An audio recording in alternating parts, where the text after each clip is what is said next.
বাংলা উচ্চ বিদ্যালয় একটি ঐতিহ্যবাহী শিক্ষা প্রতিষ্ঠান।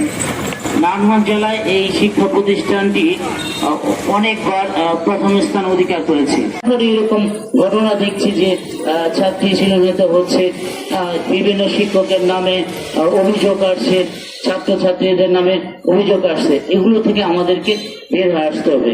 এর অন্যতম একটা উপায় হচ্ছে যে একটি শক্তিশালী কমিটি। গত 15-16 বছর আওয়ামী লীগের দোষরা স্কুলটাকে লুটপাট করেছে। যারা স্বাক্ষর করতে পারে না তারা স্কুলে এসে প্রতিনিধিত্ব করেছে, তারা স্কুলে এসে কর্তৃত্ব দেখাচ্ছে। এখন করছে সরকারি কর্মকর্তা বৃন্দ। সরকারি প্রজ্ঞাপনে স্পষ্ট বলা হয়েছে যে সুন্দর একটি কমিটি করে দেওয়ার জন্য, কিন্তু গত ইউনুস এটা করেছেন, স্কুলটাকে একটা ধ্বংসের দ্বার প্রান্তে নিয়ে গেছেন। সে তার ইচ্ছে মতো এই স্কুলটা পরিচালনা করেছেন। যেখানে জবাবদিহিতা না থাকে সেখানে কিন্তু এইসব বিশৃঙ্খলা ঘটবে। সবার আগে এই জবাবদিহিতার একটা প্রক্রিয়া চালু করতে হবে।